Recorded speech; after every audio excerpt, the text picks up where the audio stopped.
Like a lot of women, I've been hurt pretty badly in the past in all kinds of relationships, and I've also caused the hurt sometimes. So, to avoid reliving those experiences, I used to keep my guard up because I thought I was protecting myself by not trusting people and always assuming the worst. Over time, I figured out I wasn't protecting myself.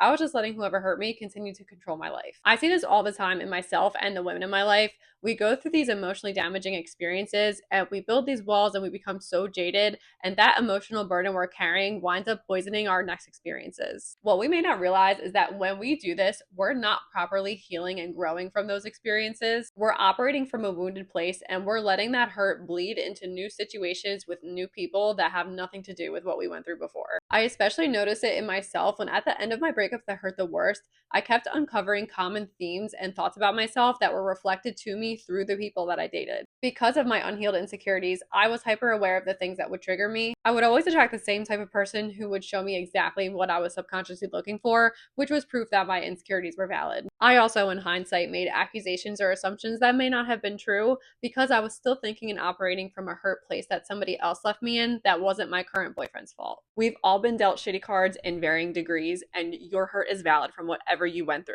But what you do with it is so much more important than what was done to you. It is not your fault you were done wrong, however, the wrong was done to you, but it is your responsibility to heal from it. The reality of life is that we are all going to get hurt at some point by someone. None of us are making it through this life unscathed. It's true that some people will experience tragedies that others couldn't even fathom, but at the end of the day, we're all going to experience the consequences of each other's actions one way or another. As grim as that sounds, I believe that's actually part of our purpose in life, to experience all that we can, even if it's not what we prefer to experience, and learn from it. Even if you can find a silver lining for it, the trauma we experience is very real. It literally rewires and changes your brain. So the negative emotions associated with that experience are completely valid. The walls we built up at the time make sense. Unfortunately, those walls turn us into different people to protect our hearts and our authentic selves from getting hurt again. When we imagine ourselves in our true form without all the stresses of life, like money problems, heartbreak, health concerns, we're usually some form of carefree, generous, loving people. That state of being for a lot of us is a vulnerable place to be,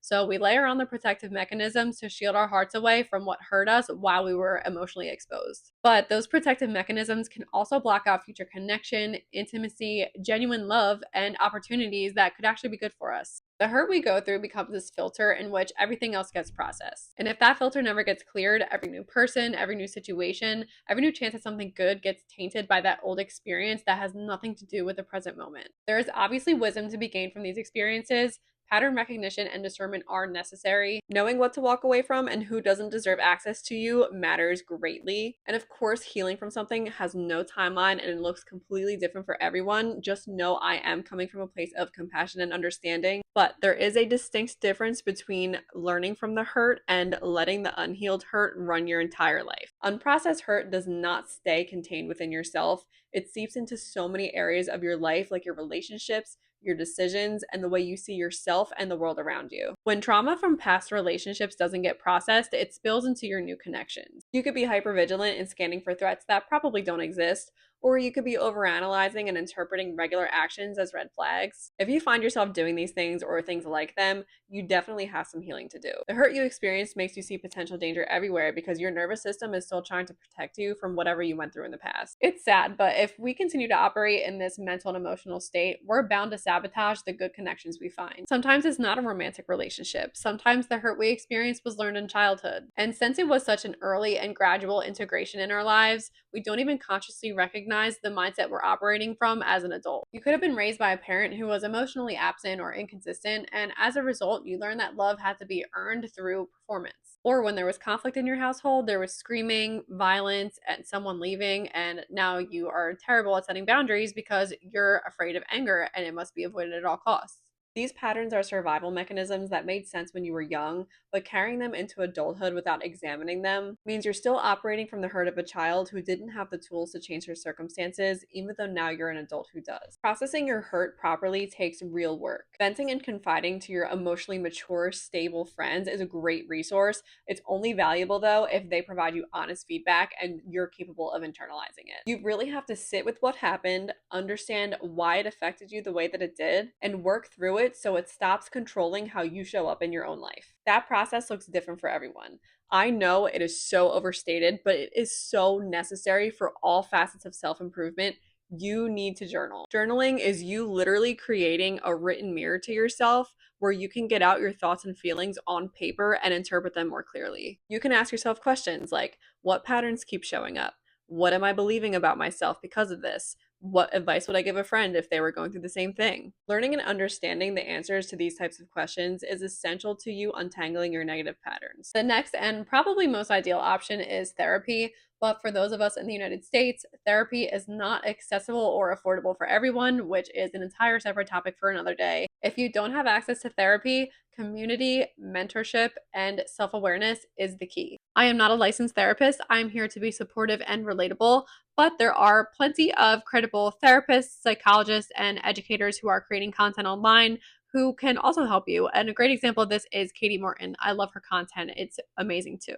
There's also a lot of great support groups too if you don't want to lean on one authority figure, so to speak. I absolutely love Reddit, and I actually use it for support for a chronic pain condition that I have. And that was actually the topic of my first ever YouTube video and kind of the core reason why I started this channel in the first place. Even though processing and healing from that is completely different than what we're discussing now, having that sense of community is an integral part of my management of this condition. So I know there will be similar communities there that will be able to help you guys with your struggles too. Just keep in mind, however you start to recognize and take steps towards processing and healing, it's rarely quick and it's never comfortable. There will be moments where you have to admit things to yourself that you don't want to face. You'll know you're beginning to process your experiences when you've looked at them long and honestly enough that you can recognize how they were running your life and how it's possible that you can start operating from a new perspective. You'll be able to acknowledge what happened to you without letting it dictate every decision you make moving forward. Protecting yourself without becoming hard is a skill, and setting boundaries without putting your walls up too high takes practice. Give yourself grace as you navigate this. It's gonna be frustrating, but it's gonna be worth it, I promise. The main point of this video wasn't just to identify the pain we carry with us every day and ways to help,